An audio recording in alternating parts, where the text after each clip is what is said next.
ஈ.வே. ராமசாமியின் பகுத்தறிவில் தெளிவிருந்தா என்பதையும் அவரது நாத்திக அறிவுக்கு எத்தனை மதிப்பெண் கொடுக்கலாம் என இந்த காணொளியில் பார்ப்போம்.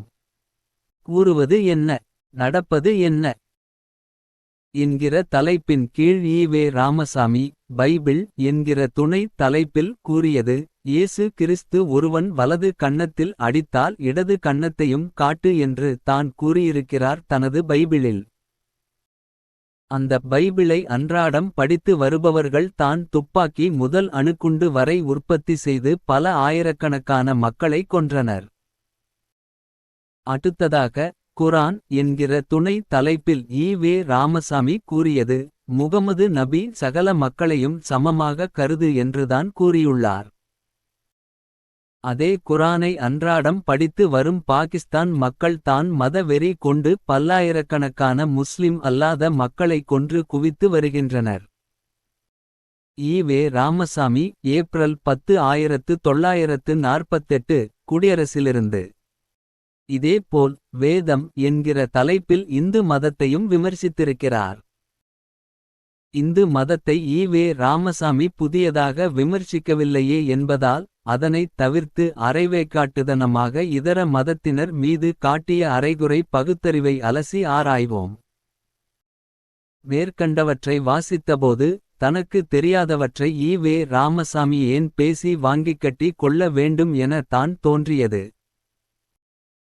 ஒரு விஷயத்தைப் பற்றி பேசுவதற்கு முன் சம்பந்தப்பட்டவற்றைப் பற்றி முழுமையாக தெரிந்து பேச வேண்டும் என்பது யாராக இருந்தாலும் இருக்க வேண்டிய அடிப்படை அறிவு.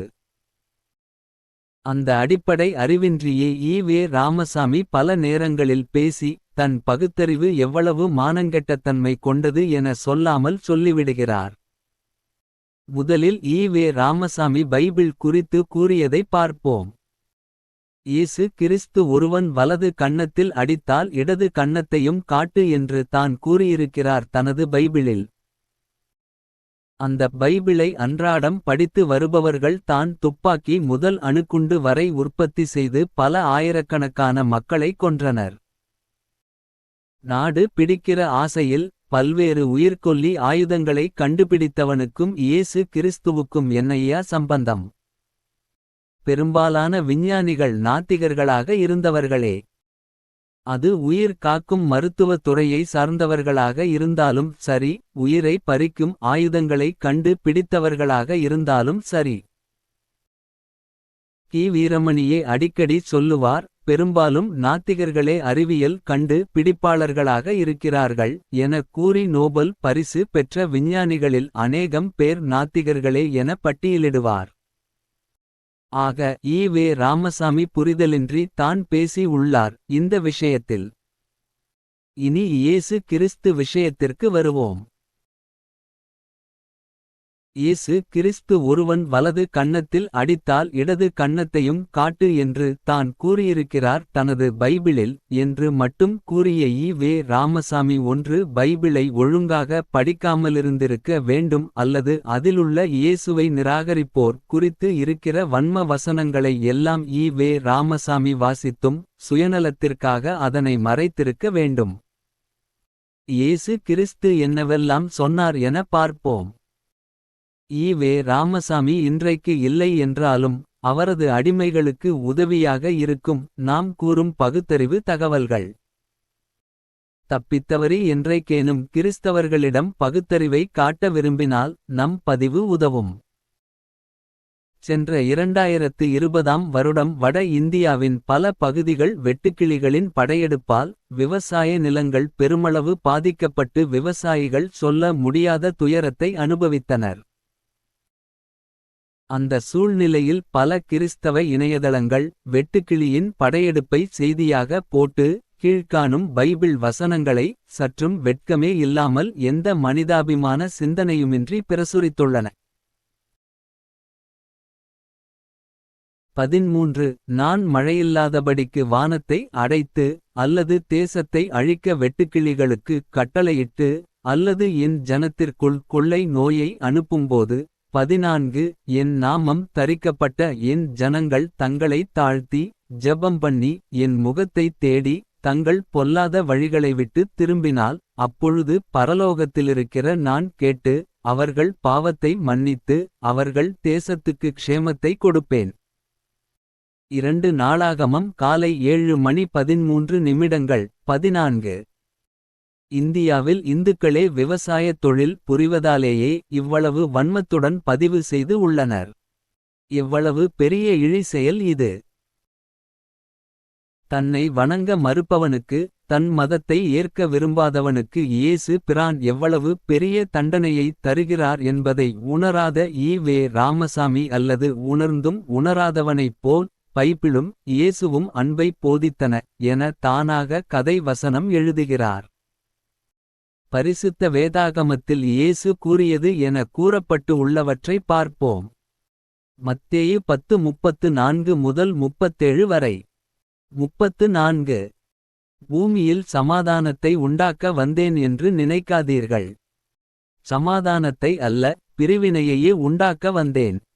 35 அப்பாவுக்கு விரோதமாக மகனையும் அம்மாவுக்கு விரோதமாக மகளையும் மாமியாருக்கு விரோதமாக மருமகளையும் பிரிக்க வந்தேன். 36 சொல்லப்போனால் ஒருவருக்கு அவருடைய குடும்பத்தாரே எதிரிகளாக இருப்பார்கள்.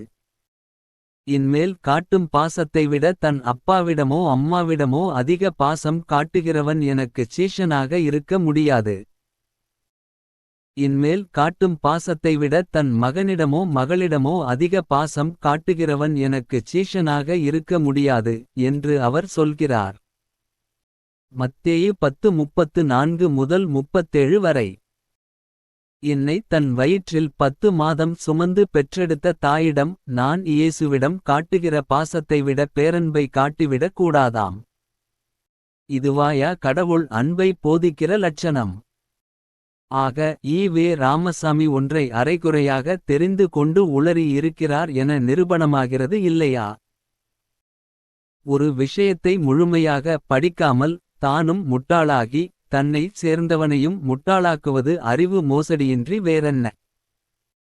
பகுத்தறிவாதி என சொல்லி கொள்கிற நபர் இத்தகைய செயலை செய்வது தான் வெட்கக்கேடாக மானக்கேடாக உள்ளது. தேவனால் மறுக்கப்பட்ட கனியை ஏவாள் சாப்பிட்டதால் கர்த்தர் பெண்களுக்கு தரும் பரிசு இது. அவர் தேவன் ஸ்திரீயை நோக்கி நீ கர்ப்பவதியாயிருக்கும்போது உன் வேதனையை மிகவும் பெருகப் பண்ணுவேன். வேதனையோடே பிள்ளை பெறுவாய். உன் ஆசை உன் புருஷனை பற்றியிருக்கும், அவன் உன்னை ஆண்டு கொள்ளுவான் என்றார். ஆதியாகமம் அதிகாலை 3:16. பிரசவத்தை மறுபிறப்பு என்பார்கள். அவ்வளவு வலியும் வேதனையும் நிறைந்தது அது. தேவனால் தான் பெண்களுக்கு பிரசவ வலி வந்தது, அதுவும் ஒரு கனியை உண்டதற்கான தண்டனை என்பது உண்மையானால் அந்த தேவன் எவ்வளவு கொடூரமான மனதுள்ளவனாக இருப்பான். இது எதுவுமே தெரியாமல் தான் அன்பை போதிக்கிறார்கள் மதஸ்தாபகர்கள் என அரைகுறை அறிவுடன் கூறுகிறார் ஈ.வே. ராமசாமி. அடுத்து குரான் என்கிற தலைப்பில் ஈ.வே. ராமசாமி கூறியதை பார்ப்போம். முகமது நபி சகல மக்களையும் சமமாக கருது என்று தான் கூறியுள்ளார். அதே குரானை அன்றாடம் படித்து வரும் பாகிஸ்தான் மக்கள் தான் மத வெறி கொண்டு பல்லாயிரக்கணக்கான முஸ்லிம் அல்லாத மக்களை கொன்று குவித்து வருகின்றனர். இது எந்தளவு உண்மை? யூடியூப் ஒன்றில் ஒரு இஸ்லாமியர் கூறியதனை அப்படியே இங்கே பதிவிடுகிறோம். நாம் எதையும் கூட்டவுமில்லை, குறைக்கவுமில்லை, அப்படியே தருகிறோம். ஈ.வே. ராமசாமிக்கு மட்டுமல்ல, அவரடிமைகளுக்கும் உண்மையான பதில் கிடைத்துவிடும். அந்த காணொளியில் கூறப்பட்டது. இஸ்லாமல்லாத தேசத்தை அணுகி நாங்கள் 3 விதமான கோரிக்கைகள் வைப்போம். 1. இஸ்லாமுக்கு மாறி விடுங்கள் என்போம். அந்த அரசர் இஸ்லாத்தை ஏற்றுக்கொண்டால் அப்படியே திரும்பிவிடுவோம். அவர் மறுத்தாரேயானால் ஜிஸ்யா வரியை செலுத்த வேண்டும். அதற்கு ஒப்பு கொண்டால் ஒன்றும் செய்ய மாட்டோம். ஆனால் அதற்கும் அந்த அரசர் ஒப்பு கொள்ளாவிட்டால் பிறகு நாங்கள் அவர்களோடு பேச மாட்டோம். எங்களோடு பேச அவர்கள் அருகதையற்றவர்கள். பிறகு எங்கள் வாள்கள் தான் பேசும் என்பதாக அந்த காணொளி பேச்சு உள்ளது. ஆக எப்படி ஈவே ராமசாமியின் பகுத்தறிவு கிறிஸ்து விஷயத்தில் பெயிலாய் போனதோ அதே போல் முஸ்லிம்கள் விஷயத்திலும் அவரது பகுத்தறிவு பெயிலாய்த்தான் போனது. இந்த தேர்வாகாத பகுத்தறிவை வைத்து கொண்டு பகுத்தறிவு பேசினால் கேட்கிறவனும் அரைவேக்காடான அறிவை தானே பெறுவான். அதனால் நாம் என்ன சொல்ல வருகிறோம் என்றால் நம்மால் ஒருவனை அறிவாளியாக ஆக்க முடியாமல் போனாலும் பரவாயில்லை. முட்டாளாக ஆக்காமல் இருப்பது மிக நல்லது.